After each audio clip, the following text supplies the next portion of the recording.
اب جو جنت اخروی ہے نا، اس کو جنت اس وجہ سے یا تو کہتے ہیں کہ اس کی اس دنیا کے باغات کے ساتھ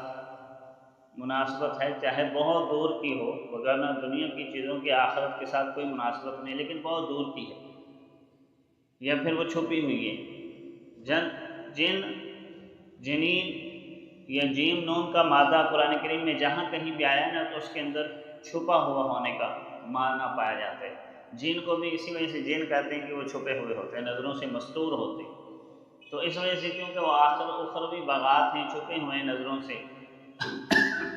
دنیا کی آنکھ بند ہونے کے بعد آیا ہوں گے، تو اس وجہ سے اس کو جنت کہا جاتا ہے۔ اللہ تعالیٰ کی لازوال نعمتوں کا مرکز ہے، تو اس کے اندر ہمیں آپ ٹھہریں، وَكُلَا مِنْهَا رَغَدًا، کھائیے آپ دونوں اس جنت میں سے رج کر، راغدن کے معنی دل کھول کر، جتنا دل کرتا ہے کھائیں اس میں سے، حیث شئتما، جہاں سے چاہیں، پوری جنت گھوم سکتے ہیں آپ، جہاں سے چاہیں جو چاہیں کھائیں، لیکن ایک پابندی اللہ تعالیٰ نے لگا دی کہ وَلَا تَقْرَبَا هَٰذِهِ الشَّجَرَةَ، تم دونوں اس درخت کے قریب نہیں جانا۔ اب دیکھیں ویسے جنت پابندی کی جگہ ہے ہی نہیں، لیکن چونکہ وہ جب یہاں سے پلٹ کر وہاں جائیں گے پھر وہاں کوئی پابندی نہیں، اب وہاں عارضی ٹھہراؤ تھا تو پابندیاں بھی اللہ نے ایک تو جنت کا تعارف کروا دیا، اور دوسرا ساتھ بتا دیا آزمائش ہے وہاں پر کہ دنیا میں جب بھیجا جانا ہے تو وہاں پر بھی پابندیاں تو لگنی ہے نا کہ یہ کام کرنا ہے، یہ نہیں کرنا، یہ چیز کھانی ہے، یہ نہیں کھانی، تو اس کی مشق وہاں کروائی جا رہی کہ وَلَا تَقْرَبَا هَٰذِهِ الشَّجَرَةَ، کہ تم دونوں اس درخت کے قریب نہ جاؤ۔ اب وہ درخت کون سا تھا؟ جب قرآن کریم نے اس کی وضاحت نہیں کی، احادیث میں اس کی وضاحت نہیں آئی، تو پھر ہمیں بھی اپنی عقل سے اس کی زیادہ کھود پرید کرنے کی ضرورت نہیں ہے۔ باقی ہر ایک نے اپنی رائے سے اس میں بڑی باتیں کی ہیں، کسی نے کہا جی گندم کا درخت تھا، حنظل کا درخت تھا، کھجور کا تھا، یہاں تک کہ روحانی درختوں کی بھی بات آ گئی کہ برکت کا درخت تھا، علم تھا، شجرہ علمی تھا، شجرہ مبارکہ تھا، اس طریقے سے یہ صرف ایک اندازے ہیں۔ حقیقت اس کی یہی ہے کہ قرآن کریم اصل مقصد کی طرف بات بتاتا ہے کہ بس ان کے اوپر ایک آزمائش تھی، امتحان تھا کہ اس درخت کے قریب نہیں جا کر باقی ساری جنت گھوم پھر، لیکن اگر اس درخت کے قریب جاؤ گے تو اس کا نقصان یہ ہوگا کہ فَتَكُونَا مِنَ الظَّالِمِينَ، آپ دونوں گناہ گاروں میں سے ہو، نادانوں میں سے ہو جاؤ۔ اور ظالم، ظلم انسان کا سب سے اوپر اپنے اوپر یہی ہے کہ وہ اللہ کی نافرمانی کرے۔ یہاں آدم علیہ السلام سے فرمایا جا رہا ہے کہ یہ درخت کی خاصیت یہ ہے کہ انسان نادانوں میں سے ہو جائے گا اگر آپ دونوں اس کے قریب چلے گئے، تو اس وجہ سے میں اس درخت کے قریب نہیں جانا۔ تو یہ ایک آزمائشی مرحلہ تھا، انسان کو یہ سمجھایا گیا ہے کہ جب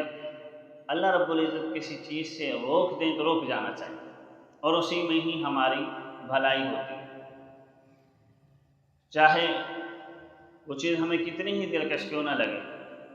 لیکن جب روک دیے گئے تو روک جانے میں ہی خیر۔ اور اس کا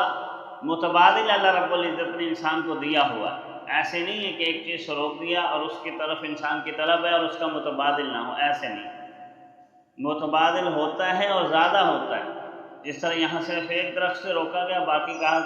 پوری جنت میں سے جہاں سے چاہو گھومو پھرو کھاؤ پیو، کوئی روک ٹوک نہیں، صرف اس ایک درخت کی۔ اب ظاہر بات ہے آدم علیہ السلام اور اماں حوا اس درخت کو جانتے تھے، پہچانتے تھے، پتہ تھا، متعین کر دیا گیا ان کے لیے، اگرچہ اس کی صراحت یہاں نہیں کی گئی، تو ایک آزمائشی مرحلہ تھا۔ تو اب آدم علیہ السلام اور اماں حوا وہاں رہنے لگ گئے سکون سے، اور قرآن کریم میں آگے اللہ رب العزت نے یہاں تو یہ فرمایا نا کہ اگر اس درخت کے قریب جاؤ گے تو نادانوں میں سے ہو جاؤ گے۔ 16ویں پارے کے اندر ہے کہ شیطان سے بچ کر رہنا، اگر تم نے اس کے ایسے نہ ہو کہ تمہیں وہ اس جنت سے نکال دے، فتشقا، اگر اس نے تمہیں اس جنت سے نکال دیا یعنی اس کا نتیجہ یہ نکلے گا کہ اگر اس درخت کے قریب چلے گئے تو جنت سے نکل جاؤ گے، اور اس کے بعد فرمایا فتشقا، اے آدم آپ مشقت میں پڑ جاؤ،